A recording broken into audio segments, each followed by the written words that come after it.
Betrifft Geschichte.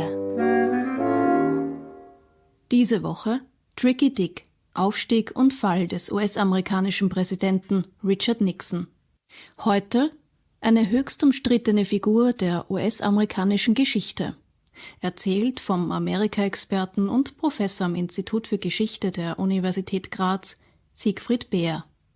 Am 22. April jährte sich der Todestag Richard Nixons, des 37. Präsidenten der USA, zum 25. Mal. In den Medien, den US-amerikanischen wie den internationalen, wird in letzter Zeit auffallend oft der Vergleich zwischen Richard Nixon und Donald Trump angestellt. Wie soll der Historiker damit umgehen? Ist es erlaubt, hier Parallelen herzustellen, die fast 50 Jahre auseinanderliegen? US-Präsidenten und deren Amtszeit werden nicht nur zu Lebzeiten von zeitgenössischen Medien, sondern sehr schnell auch von Historikern beleuchtet und beurteilt.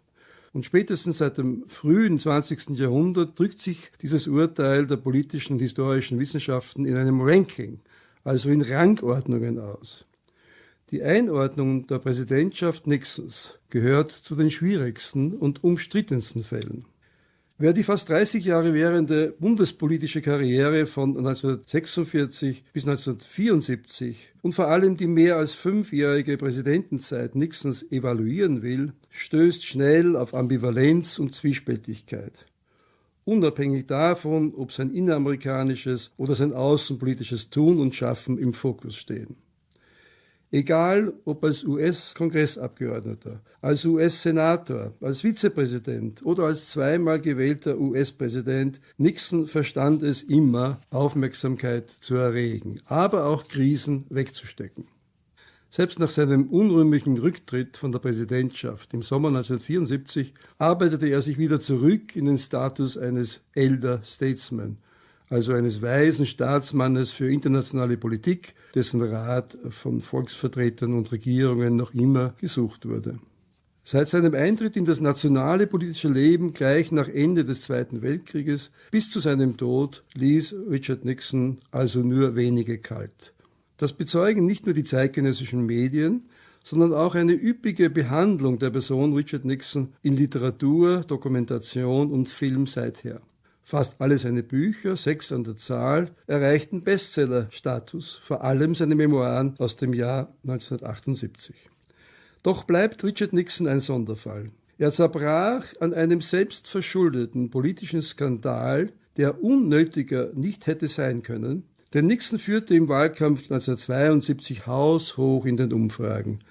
Watergate wurde sein Schicksal. Nixon sollte der bisher einzige US-Präsident werden, der sein Amt zurücklegen musste, wollte einer fast sicheren Enthebung durch den US-Kongress entgehen.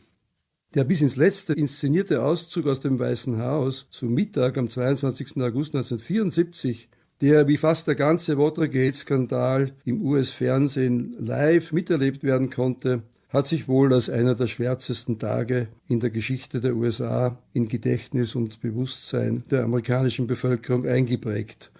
Auch in meines, denn ich verbrachte jenen Sommer in den USA und wurde so wie Millionen Amerikaner zum Fernsehzeugen in Echtzeit.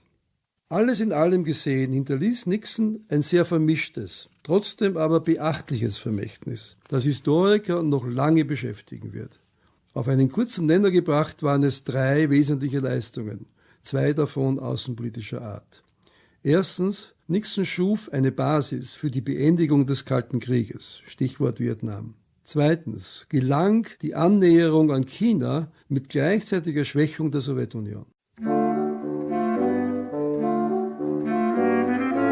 Betrifft Geschichte. Diese Woche Tricky Dick, Aufstieg und Fall des US-amerikanischen Präsidenten Richard Nixon.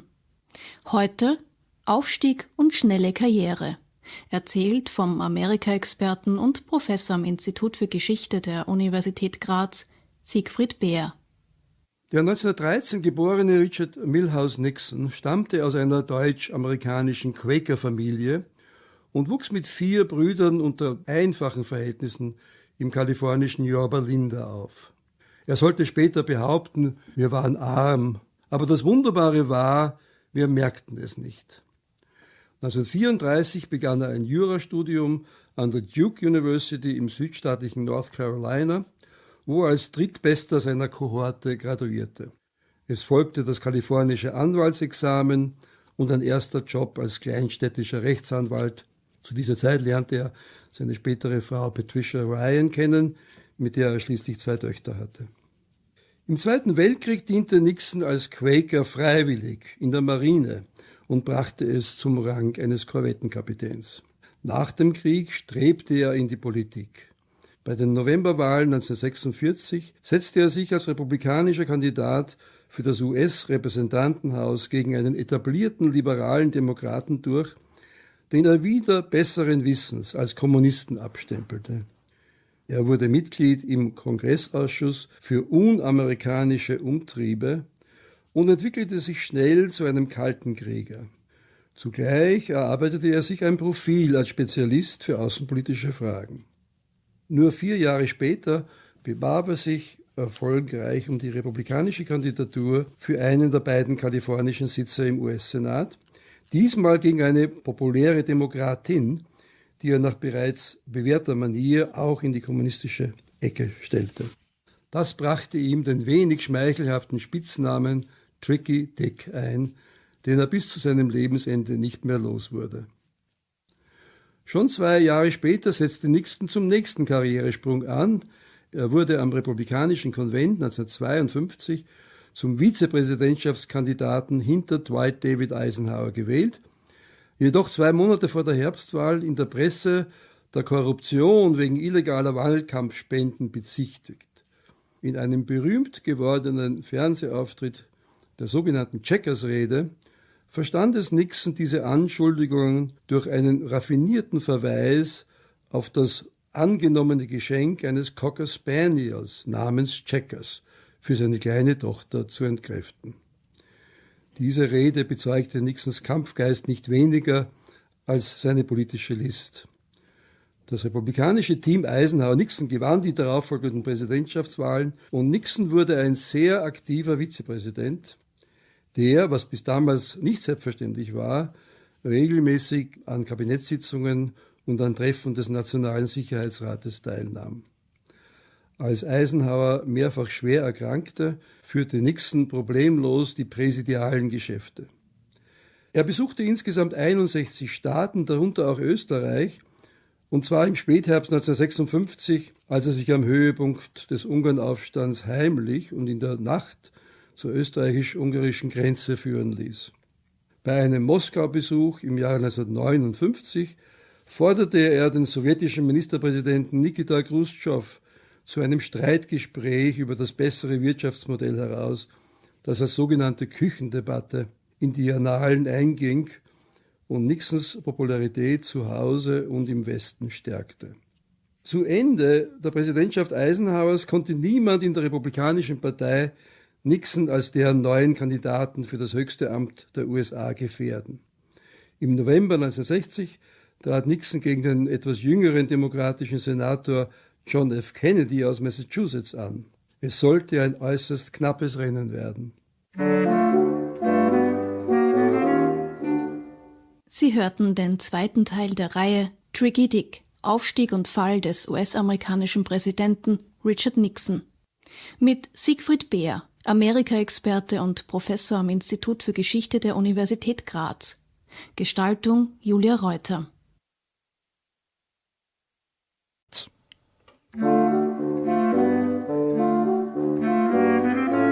Betrifft Geschichte. Diese Woche Tricky Dick, Aufstieg und Fall des US-amerikanischen Präsidenten Richard Nixon. Heute erfolgreich beim 2. Anlauf. Erzählt vom Amerika-Experten und Professor am Institut für Geschichte der Universität Graz, Siegfried Beer. Der Präsidentenwahlkampf 1960 zwischen Nixon und dem Demokraten John F. Kennedy brachte zum ersten Mal eine Serie von Fernsehduellen der beiden Spitzenkandidaten. Nixon wirkte dabei für viele blass und grau, während Kennedy im neuen Medium gesund und vital erschien. Bei der Wahl ergab sich für Kennedy nur ein hauchdünner Vorsprung in Bezug auf abgegebene Stimmen. den Historiker heute als ein Ergebnis von Manipulationen in Illinois und Texas einstufen. Nixon lehnte es fairerweise ab, die Wahl anzufechten, obwohl die knappe Niederlage geschmerzt haben muss. 2 Jahre später sollte die nächste politische Schlappe kommen. Nixon verlor bei den Gouverneurswahlen in Kalifornien und verkündete daraufhin in einer angeblich letzten Pressekonferenz seinen Abschied von der Politik. An die ungeliebten Journalisten gerichtet meinte er fast drohend: "You won't have Nixon to kick around anymore." Also, auf Nixon könnt ihr nicht mehr herumtreten. Im Laufe der schwierigen Mit-60er Jahre wuchs seine Lust auf Wiederkehr in die große Politik. Nixon sah sich zunehmend als Leitfigur der Silent Majority, also der schweigenden Mehrheit, wie er es nannte, als Mann und Kandidat für Law and Order. Seine nochmalige Nominierung als republikanischer Präsidentschaftskandidat war unproblematisch. Aus den heftigen Nominierungsstreitigkeiten der Demokraten am Parteikonvent 1968 in Chicago ging Vizepräsident Hubert H. Humphrey als Sieger hervor. Die Wahl verlief spannend und knapp, denn es gab auch einen dritten Kandidaten, Ex-Gouverneur George Wallace von der American Independent Party. Nixon siegte mit einem Vorsprung von lediglich 0,7% der Stimmen, jedoch eindeutiger bei den Wahlmännern. Am 20. Jänner 1969 wurde er zum 37. Präsidenten der USA vereidigt. Nixon hatte im Wahlkampf einen ehrenvollen Frieden in und mit Vietnam angekündigt.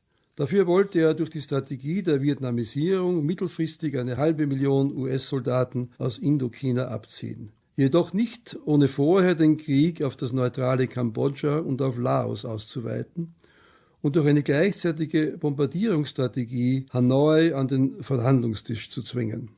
Das im Jänner 1973 unterzeichnete Vietnam-Abkommen konnte den Fall Südvietnams an das kommunistische Nordvietnam 1974-75 nicht verhindern. Die erste Amtszeit Nixons war jedenfalls von außenpolitischen Themen dominiert. Er betrieb eine Entspannungs- und Abrüstungspolitik, was zum SALT-Vertrag und zum ABM-Abkommen führte. Und Nixon war der erste US-Präsident, der Moskau und Peking besuchte. Vor allem die Öffnung zu China erregte Aufsehen. Gemeinsam mit Sicherheitsberater Henry Kissinger wurde ein Treffen mit Mao Zedong inszeniert. Nixons Innenpolitik war in vielem zukunftsorientiert. Er setzte erste Umweltschutzmaßnahmen durch den Clean Air Act und begründete eine nationale Umweltbehörde, die Environmental Protection Agency. Unter Nixon gab es die erste präsidentielle Taskforce für Frauenrechte und gegen sexuelle Diskriminierung. Unter Nixon wurden auch erste bundesweite Initiativen gegen Drogen und Krebs gesetzt. Zugleich allerdings handelte sich Nixon den Vorwurf der imperialen Präsidentschaft ein, weil er sein eigenes Kabinett vernachlässigte und sich mit Hilfe seiner engsten Mitarbeiter der Kontrolle durch Kongress und Medien zu entziehen trachtete. Diese Hybris, gebündelt im Watergate-Morast, sollte ihn in der zweiten Regierungsperiode in die Enge treiben, bis hin zur erzwungenen Aufgabe des Präsidentenamtes. Sie hörten Teil 3 einer Reihe über Aufstieg und Fall des US-amerikanischen Präsidenten Richard Nixon. Mit Siegfried, Amerika-Experte und Professor am Institut für Geschichte der Universität Graz. Gestaltung Julia Reuter. Morgen die katastrophale zweite Amtsperiode mit unrühmlichem Ende.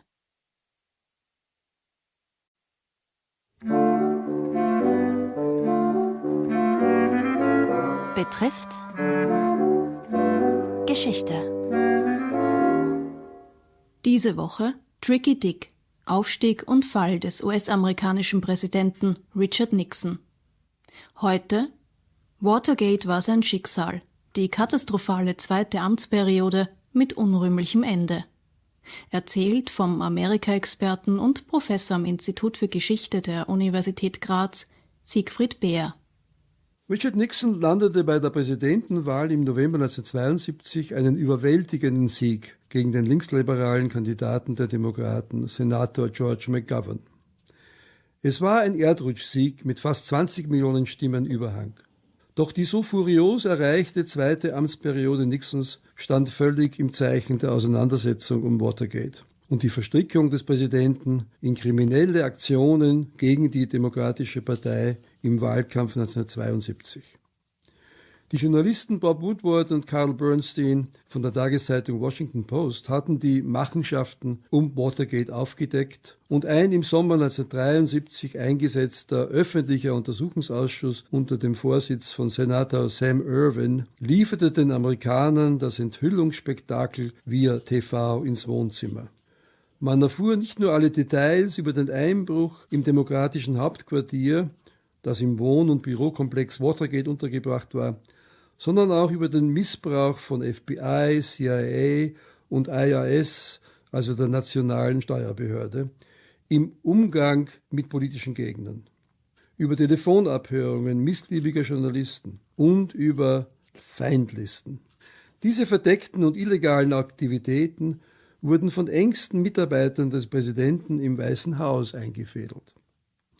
Als ein Techniker des Weißen Hauses im Irwin-Ausschuss über ein im Oval Office eingerichtetes Abhörsystem aussagte, war der Weg frei, über die Watergate-Verstrickung des Präsidenten Klarheit zu bekommen. Nixon verweigerte zunächst die Freigabe der Tonbänder, wurde schlussendlich jedoch vom obersten Gerichtshof gezwungen, diese dem eigens für die Watergate-Aufklärung eingesetzten Sonderermittler auszuhändigen. Diese Mitschnitte direkt aus dem Büro des Präsidenten legten schließlich dessen Beteiligung an den monatelangen Vertuschungsaktionen offen. Ab Herbst 1973 tagte der Justizausschuss des Repräsentantenhauses über eine verfassungsrechtliche Präsidentenanklage wegen, Zitat, Hochverrat, Bestechlichkeit und andere schwere Verbrechen und Vergehen. Zitat Ende. In einer emotionalen TV-Pressekonferenz im November 1973 beteuerte Nixon theatralisch, I am not a crook, ich bin kein Verbrecher. Jedoch im Mai 1974 wurden im Kongress sogenannte Impeachment Hearings, also Absetzungsverhöre, zum Vorwurf der Behinderung der Justiz eingeleitet, die schon wenige Wochen später, am 9. August 1974, zum Rücktritt des Präsidenten führten. Gerald Ford, den Nixon erst ein Jahr zuvor als Vizepräsidenten auserkoren hatte, folgte ihm als 38. US-Präsident nach. Eine der ersten Amtshandlungen Fords war die bedingungslose Begnadigung Nixons von allen, Zitat, Verstößen, welche er begangen hat oder begangen haben mag. Zitat Ende. Dieses Generalpardon ersparte Nixon die Demütigung und Schmach eines oder gar mehrerer Prozesse. In einer im August 1977 ausgestrahlten Serie von Fernsehinterviews mit dem britischen Journalisten David Frost ließ Nixon eine gewisse Reue wegen seines aggressiven Verhaltens gegenüber dem politischen Gegner und feindlich gesinnten Mitbürgern durchblicken, verweigerte jedoch ein persönliches Schuldeingeständnis. Am 22. April 1994 verstarb Richard Nixon und wurde ohne Staatsbegräbnis im Heimatfriedhof von Yorba Linda beerdigt. Sie hörten den 4. und letzten Teil der Reihe Tricky Dick, Aufstieg und Fall des US-amerikanischen Präsidenten Richard Nixon mit Siegfried Beer, Amerika-Experte und Professor am Institut für Geschichte der Universität Graz. Gestaltung Julia Reuter, Redaktion Robert Weichinger.